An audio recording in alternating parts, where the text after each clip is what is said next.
आज हम लोग पढ़ने वाले हैं पादप हार्मोन्स, प्लांट्स हार्मोन्स पढ़ने वाले हैं। और हार्मोन्स की बात करते हैं, ह्यूमन हार्मोन्स भी होते हैं, प्लांट्स हार्मोन्स भी होते हैं। और इस हार्मोन्स की वजह से ही हमारी बॉडी को कंट्रोल किया जाता है और प्लांट्स को विकास और उसकी वृद्धि को भी कंट्रोल किया जाता है। ठीक है, तो देखिए पादप में जो ये हार्मोन्स पाए जाते हैं, पादप में वृद्धि और विकास को नियंत्रित करने के लिए कुछ विशिष्ट प्रकार के पदार्थ होते हैं। ठीक है, जिन्हें हम पादप हार्मोन्स या वृद्धि नियामक हार्मोन्स या ग्रोथ रेगुलेटर्स कहते हैं। पादप हार्मोन जो होते हैं ये जटिल कार्बनिक पदार्थ होते हैं। जटिल कार्बनिक पदार्थ का मतलब, देखिए कार्बनिक पदार्थ का मतलब यहाँ पर समझिएगा कि जैसे कार्बोहाइड्रेट्स हो गया, प्रोटीन हो गया, फैट्स हो गया, ये कार्बनिक पदार्थ होते हैं जो पेड़ में निश्चित स्थानों पर ही बनते हैं।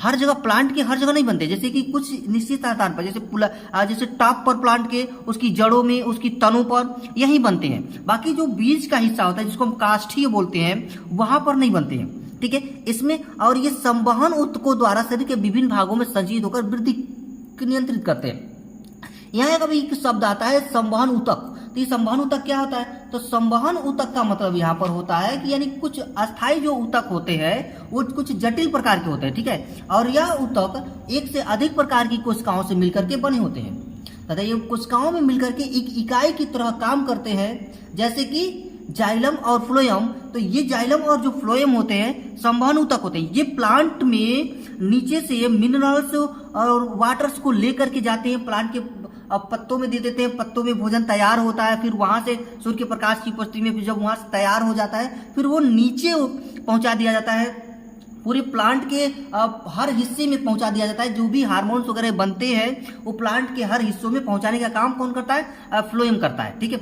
जाइलम बस लेके जाता है, फ्लोएम बस पहुंचाने का काम करता है। तो दो तरह के, इनको हम इंग्लिश में कंडक्टिंग टिश्यू बोलते हैं, यानी संवहन ऊतक बोलते हैं। ठीक है, तो हार्मोन शब्द का जो अर्थ है वो होता है उत्तेजित करने वाला पदार्थ। उत्तेजित करने का मतलब कि उसको किसी के लिए उकसा देना। जैसे आपने महाभारत देखा होगा तो महाभारत में शकुनी जी थे जो वो हमेशा दुर्योधन को उकसाने का काम करते थे। जब भी कुछ ऐसी बात होती तो तुरंत उसको बातों में अपने उलझा के फंसा देते थे, वो चढ़ाने का काम करते थे।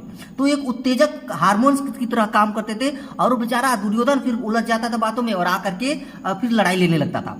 तो उसको बोलते उत्तेजक। अपने भाग नहीं लेते, ये उनसे काम करा देते हैं। ठीक है, लेकिन अपने भाग नहीं लेते, पीछे हट जाते हैं। इनको बोलते हैं उत्तेजित करने वाले।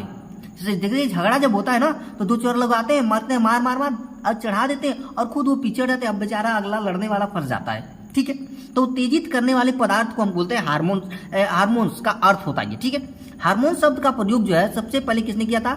स्टर्लिंग ने 1906 में किया था।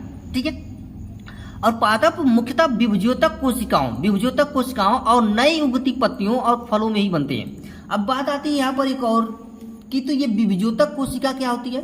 तो जिसमें विभाजन की क्षमता होती है ना, जिन कोशिकाओं में विभाजन की क्षमता होती है उनको हम बोलते हैं विभज्योतक कोशिका। ठीक है, और ये कैसी होती है? तो विभज्योतक कोशिका जो होती है गोल होती है, अंडाकार होती है, बहुभुजाकार भी होती है। ठीक है, और विभज्योतक जो होती है ये कोशिकाएं छोटी और पतली भित्ति वाली होती है और कोशिका द्रव्य जो इसमें होता है इस विभज्योतक में वो घना होता है। कोशिका द्रव्य कैसा होता है? तो वो घना होता है। ठीक है, और धानियां नहीं, जिसमें वैक्यूल्स, जिसमें पानी और कुछ खाद्य पदार्थ जिसमें इकट्ठा होता है, जिसमें जो थैली होती है पानी को कलेक्ट कर लिया जिसको वैक्यूल्स बोलते हैं, ये छोटी होती है या तो फिर अनुपस्थित होती है इसमें विभज्योतक में। ठीक है, और ये हर बार ये विभाजन करके एक नए अस्थायी ऊतक की विभिन्न प्रकार की कोशिकाएं बनाने लगती है। कौन? विभज्योतक ऊतक। ठीक है, और विभज्योतक ऊतक जो होती है 3 प्रकार की होती है। कौन कौन सी होती है भाई विभज्योतक कोशिका? तो देखिए, एक होती है शीर्षस्थ, एक होती है पार्श्व, एक होती है अंतर्विष्ट, यानी इंग्लिश में एपिकल, लेटरल, इंटरकैलरी बोलते हैं। तो एपिकल जो होता है ये जड़ और तनों के सिरों पर पाया जाता है। तनों के सिरों पर जड़ और इसके डिवाइडेशन से पौधे की लंबाई में वृद्धि होती है और जड़ बढ़ता है, यानी कहाँ तक पुलैया पर पाया जाता है। पौधे के कहाँ पाया जाता है? पुलई पर पाया जाता है। पुलई जानते हैं ना आप लोग, एकदम पुनगी, एकदम टॉप जिसको कहते हैं, और जड़ का सबसे निचला हिस्सा जिसकी वजह से वो बढ़ रहा होता है डिवाइडेशन से। और बाकी ये विभज्योतक जो है काष्ठीय वाले में नहीं पता, तो वहाँ अस्थायी ऊतक पाया जाता है जिसकी वजह से वो बढ़ता नहीं है, केवल टॉप वाला पोजीशन बढ़ता है। ठीक है, अब पादप हार्मोन्स की कुछ विशेषताएं हैं। क्या क्या है? तो पादप ये जड़ में पाया जाता है, तना में, कलिका में, शीर्षस्थ विभज्योतक में बनते हैं। जैसे कि हमने बात की। अब ये फ्लोएम से होकर के अन्य अंगों में पहुंचते हैं और सभी भागों में विस्तृत होकर वृद्धि का नियंत्रण करते हैं, यानी बहुत ज्यादा उसको बढ़ने नहीं देते हैं, बहुत ज्यादा घटने भी नहीं देते हैं। ठीक है, दूसरा इसका जो विशेषता है, ये पौधों से इसको हम निकाल सकते हैं। किसको निकाल सकते हैं भाई? हार्मोन्स को निकाला जा सकता है। ठीक है, ये पादप वृद्धि तथा वृद्धि रोधन को भी नियंत्रित करते हैं। सामान्य से कम या अधिक मात्रा में होने पर इसका उल्टा प्रभाव पड़ता है। अगर बहुत ज्यादा रिलीज हो रहा है तो प्लांट का ग्रोथ बहुत ज्यादा हो जाएगा। अगर रिलीज ही नहीं हो रहा है, बन ही नहीं हो रहा है, तो ये क्या हो जाएगा? ये बिल्कुल प्लांट ग्रोथ ही नहीं करेगा। ये कार्बनिक प्रकृति के होते हैं। चूंकि कार्बनिक पदार्थ है तो कार्बनिक प्रकृति का ही होगा ऑलरेडी। ये अति अल्प मात्रा में ही प्रभावशाली, बहुत ज्यादा इसकी जरूरत नहीं पड़ती, बहुत थोड़ी मात्रा में ही इसका काम चल जाता है। तो जैसे यूरेनियम होता है ना, बहुत थोड़े मात्रा में ही काम चला देगा वो अपना। अब पादप हार्मोन्स होता कितने प्रकार का है? तो पादप हार्मोन्स जो होता है 2 प्रकार का होता है। एक होता है वृद्धि हार्मोन्स, एक होता है वृद्धि निरोधक हार्मोन्स। देखिए, एक होता है वृद्धि हार्मोन्स, एक होता है वृद्धि निरोधक। तो देखिए, जो वृद्धि हार्मोन्स है ये पौधे के वृद्धि को केवल बढ़ाता है। ठीक है, ये पौधे के वृद्धि को केवल बढ़ा देता है। जैसे कि क्या क्या? ऑक्सीन हो गया, जिब्रेलिन हो गया, साइटोकाइनिन्स हो गया। इसको, इन तीनों को हम कहते हैं वृद्धि हार्मोन्स कहा जाता है। वही वृद्धि निरोधक जो वृद्धि की दर को घटा देता है, एब्सिसिक अम्ल हो गया, एथिलीन हो गया। ठीक है, ये वृद्धि पौधे की वृद्धि को घटा देता है। तो 3 इसमें जो है वृद्धि हार्मोन्स है और 2 इसमें आपका वृद्धि निरोधक, यानी कि जिस प्लांट के ग्रोथ को रोक देने वाले।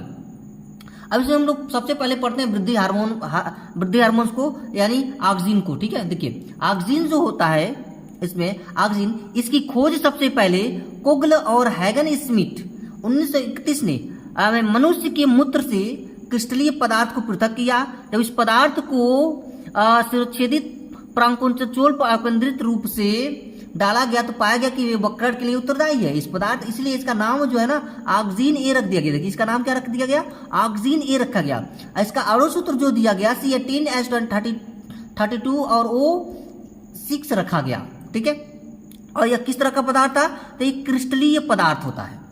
रासायनिक रूप से जिसका नाम जो है मोनोसाइक्लिक ट्राईहाइड्रोक्सी कार्बोक्सिलिक अम्ल होता है। ठीक है, तो आपको समझ में आ रहा होगा ये सारी चीजें। देखिए, कोगल और एरेक्सलेवन ने और हैगन स्मिथ, इन्होंने मिल करके 1934 में मक्का के भ्रूण तेल से इसी प्रकार का एक और सक्रिय पदार्थ की खोजा, जिसका नाम उन्होंने रखा ऑक्सीन बी। इसका अणु सूत्र जो है C10H30O4 होता है। रासायनिक रूप से ये मोनोसाइक्लिक हाइड्रोक्स कीटो और कार्बोक्सिलिक अम्ल होता है। इन्होंने मनुष्य के मूत्र से तीसरे प्रकार का भी ऑक्सीजन का पृथक्करण किया, जिसको हम हेट्रोऑक्सीन कहते हैं। इसका अणु सूत्र C10H9O2 और N होता है। इसे इंडोल 3 एसिटिक एसिड कहते हैं। अब पादप हार्मोन्स में सबसे अधिक जो इंपॉर्टेंट रोल प्ले करता है वो होता है ऑक्सीन। ऑक्सीन सबसे इंपॉर्टेंट होता है प्लांट्स में। ये पौधे के ऊपरी सिरों में बनता है। पौधे के ऊपरी सिरों में बनता है, मतलब पौधे को ग्रोथ के लिए ये जिम्मेदार है। ठीक है, और ये मुख्यतः कोशिकाओं के दीर्घीकरण द्वारा वृद्धि को नियंत्रित करता है। अब देखिए, ऑक्सीन का उपयोग देखते हैं कि ऑक्सीन का उपयोग क्या होता है। तो ऑक्सीन का उपयोग है अनुवर्तन गतियां। अब ये अनुवर्तन गतियां क्या होती हैं? ये अनुवर्तनी गति क्या होती है? तो अनुवर्तनी गति 2 प्रकार की होती है। एक प्रकाशानुवर्तन होता है, गुरुत्वानुवर्तन होता है। ठीक है, तो देखिए, अगर प्रकाशानुवर्तन की बात करें तो ये प्रकाश की उपस्थिति में ही जितने सारे प्लांट्स होते हैं वो अपना भोजन का निर्माण करते हैं। यानी प्रकाश पादप के लिए एक सशक्त उद्दीपन का काम करते हैं। पादप के ऊपरी भाग में स्थित पत्तियां ही भोजन बनाती हैं। यदि किसी पादप को ऐसे अंधेरे कमरे में रख दिया जाए तो अब केवल एक छोटा सा उसमें छेद कर दिया जाए तो खिड़की के रास्ते से प्रकाश आ रहा होगा, तो जो प्लांट होगा उस प्रकार की ओर झुक जाता है।